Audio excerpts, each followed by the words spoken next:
on the Plains, all things Auburn football from someone who really lived it.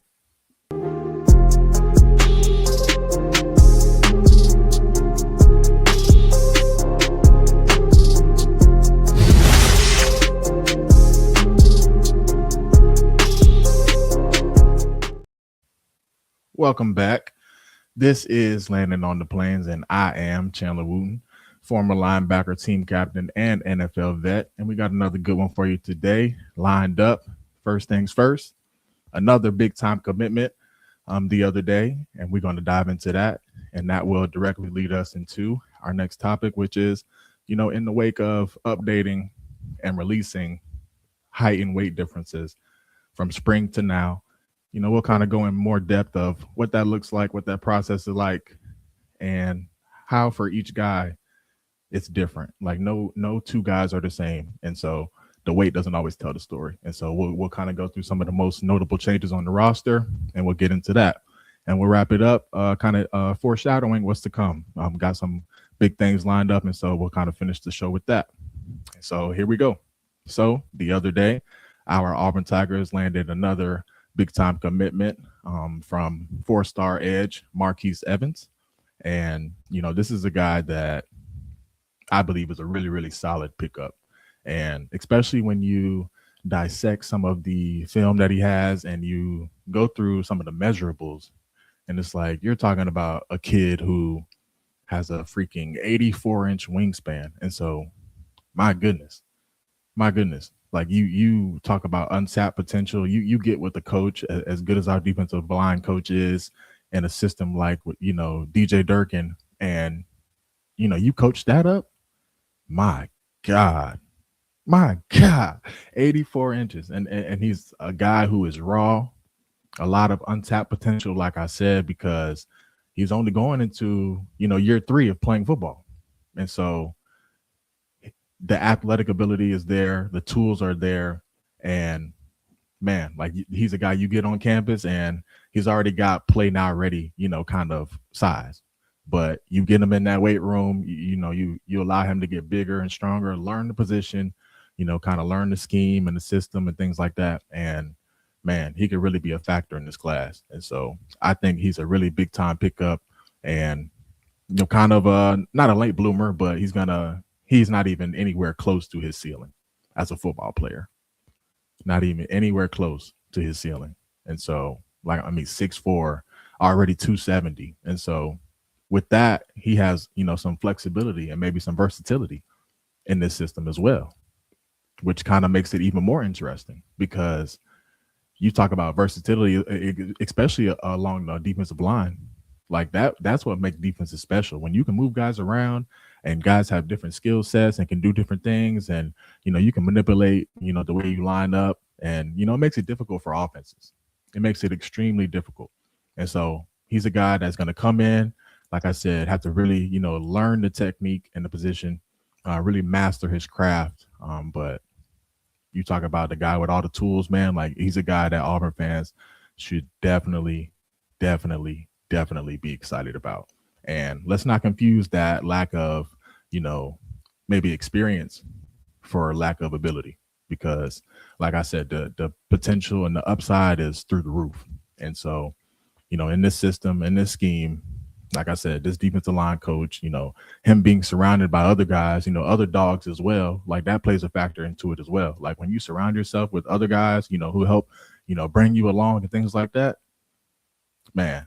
So, big time pickup, right now, sitting, still top 10 in recruiting. And so staff continuing to do a fantastic job, even in the dead period. So we're still seeing guys continue to commit, roll in. And so now here in July, and top 10.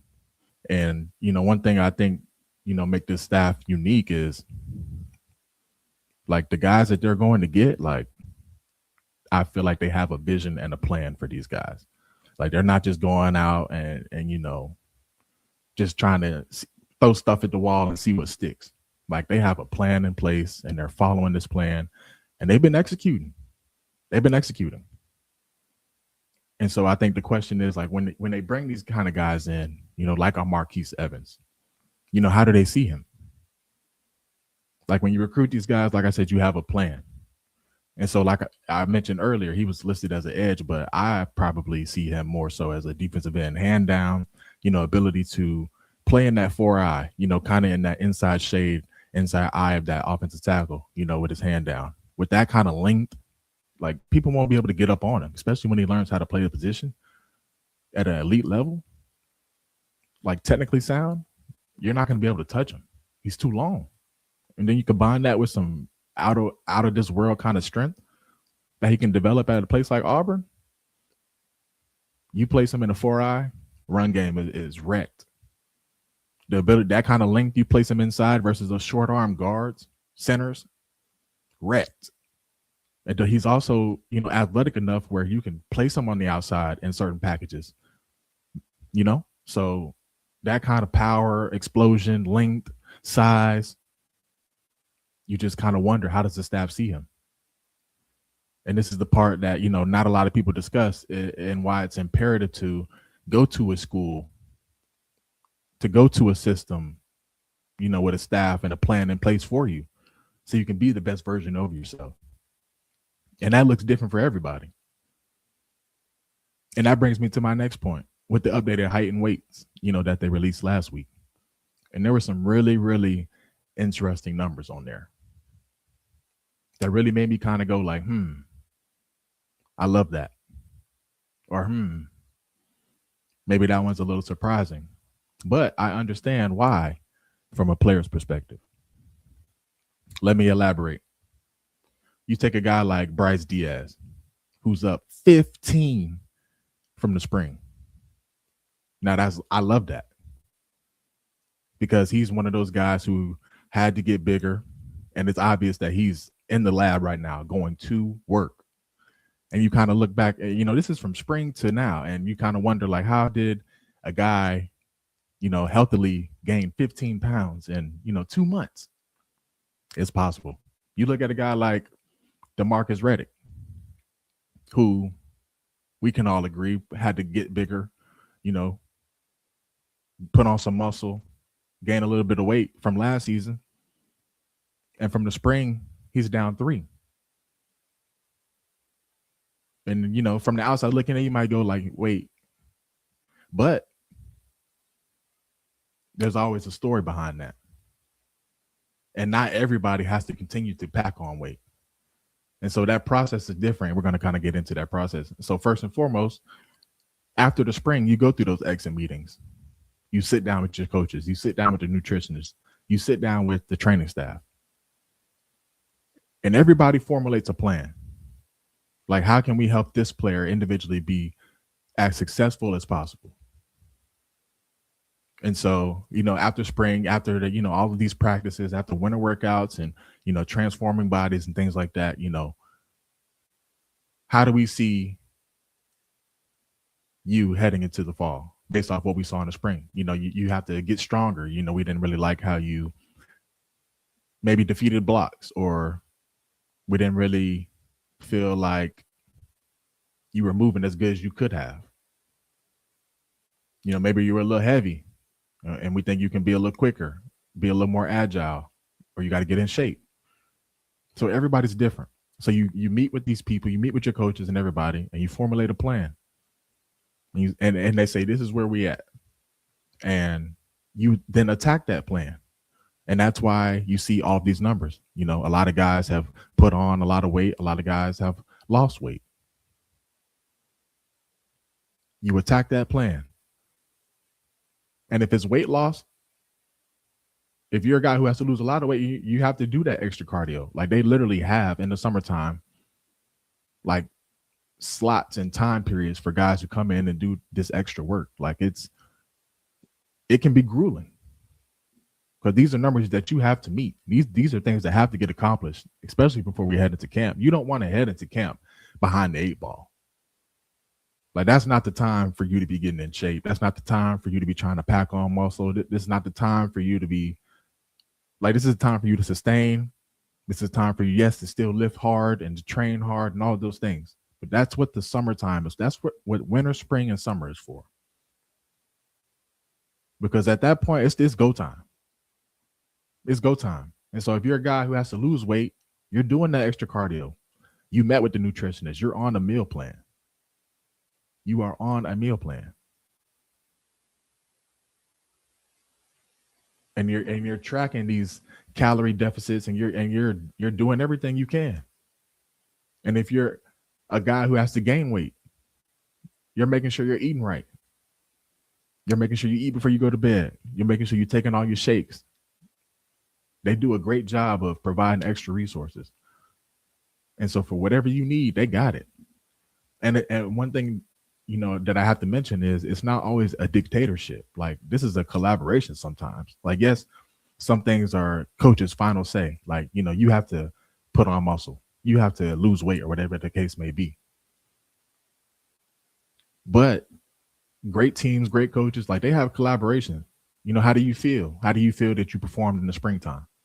How do you feel that you can get better? What do you think you need to work on? Things like that. It's a collaboration. It's a open conversation. And that's how you build trust. And so it's not always just black and white. This guy has to put on X amount of weight, because at the end of the day, it's a right way and a wrong way to do it. And so, like I was mentioning earlier, there are so many resources. Like, they will bring in sleep specialists for you. If you're a person who, is up late, you need more sleep. Like, all of this stuff factors into weight loss and weight gain. They track your BMI, your body mass index, and they show you how much fat you have, how much muscle you have, how much muscle you gained, in comparison to how much fat you lost. And so all of these things, you can track this stuff. They're active. And so I think that's why you see so many of these numbers changing. And guys are going to work, doing the work. Like, these numbers don't change just overnight. These guys are doing the work. You have some guys who can really hit the weight room and get a lot stronger, but it's harder for them to hold that weight. I played with plenty of people who were strong. You would never believe how strong they were in that weight room. I'll give you an example. Zacoby McClain. I don't think he ever played a down at Auburn over 215. And I'm being generous with the 215. But if you were to walk into that weight room, pound for pound, one of the strongest players on the team. I kid you not. And so it's not always about how big you are. Some guys just can't hold that kind of weight. Some people's frame doesn't allow them to hold that kind of weight. And so you get as strong as possible, and you maximize whatever it is that you do have and whatever it is that your body can hold, healthily. Because at the end of the day, you still want to be fast and explosive. Like, that's the name of the game. You also have some guys who can gain a lot of weight, but it's not necessarily always muscle. Like, there's no point in putting on 10, 15, 20 pounds just for you to say you put on that kind of weight if it's not translating into muscle. Because now we're just getting sluggish and slow. And so you do have some guys who have to make sure they're aware and conscious of what's going in their body, more so than other guys. Some people's body weight fluctuates a lot. I was one of those guys. Like, I could go out and practice, and any of my teammates will tell you I'm a sweater. I think I have a sweating condition, but I would go out like a fall camp practice. I would weigh in before practice around 231, 232 or something like that. And I promise you, I'm leaving at 220. I lose 10 plus pounds. And so I was a guy who always had to make sure I'm replenishing what I lost, whether it's hydration, making sure I'm loading up on calories, just to maintain. Because I know once we hit, a certain point in the season, like, I'm going to lose weight. And so that also plays a factor into it as well. Some people have to pack on that weight, because once they get to that season, you're going to lose some weight. You're going to lose some weight. And so, I was a person coming out of high school. I was ideal size, but I wasn't ideal strength, ideal body composition. I came in probably weak as pond water. Well, I wasn't weak, but, relative to, playing in the SEC, I was weak. And I was coming out of high school benching 3 whatever and squatting 5 plus and power cleaning, hang cleaning 315 and stuff like that, which is not crazy, but it's like I wasn't super weak. But I was the kind of guy who, yes, I was 6'2", 227, and that sounds good on paper, but I had to get stronger, dude. I had to get stronger. And so it's not always about the weight. Sometimes it's about getting stronger. Sometimes it's about losing that weight so you can get faster, more agile. Like we need you to move better. And so, like I mentioned in the beginning, everybody's different. And so, I walked away from, seeing these heightened weights and, one position group in particular, I already liked. And now I think I love. But it's the running back room. And it's because obviously Jeremiah Cobb is RB1. But behind him, I did not realize like every other back was, that kind of size. Bryce Washington is a guy who, was a little out of shape in the spring, but I didn't know he was, 210 plus. I didn't know Omar Mabeson was 215. I didn't know Nakai Davenport was 215 plus. So like we've got a running back room with some depth and some bell cows to give Jeremiah Cobb that needed rest. And so after seeing some of those weights, man, in that running back room and the size, I think I walked away loving that room. And I think I also walked away. I mentioned it in the previous episode or the one before that, but I'm now expecting a fantastic year. Not just hoping for or, saying this is what we need or no. I'm expecting now Elijah Melendez to have a breakout season. I am. Because he's one of those people on this list, of the height weights, updates and things of that nature, where I had to look like, oh, what? Plus 12 to put him at 240. And so, knowing that he's now 240 in this kind of system, with the amount of space and opportunity he's going to have playing next to Xavier Atkins, I think this is time for him to have his breakout season. It is. And I'm now expecting that because he's super, like he was already strong. He was already, kind of a freak athlete. And so now that he's 240, I know he didn't lose explosion. So yeah, in this system, a linebacker friendly defense with a coach, a defensive coordinator who is already hands-on with the linebackers, it's Nine's time. And so I'm looking forward to that for sure. And, lastly, one other guy that I really kind of jumped off the page to me and relative to, how I see them performing this year was Anquan Fagans. He's a guy who's now up to 200 plus 9 or 10, I believe it was. And, that was kind of really the only thing I wanted to see from him really was him to get a little bigger. And, the fact that he's now plus 10 since the spring, heading into camp, like I think this is a year where he will, stamp his name. He's a guy who's confident. He plays with some swag. And, he was flying around out there in the spring game. And he was all over the place. And I thought he, kind of missed a couple tackles, but it wasn't for lack of aggression. So with that added extra weight, I think it'll bring a little extra pop to him. And, he's already fast, explosive, a great athlete. And so I think he'll really, make a statement this year.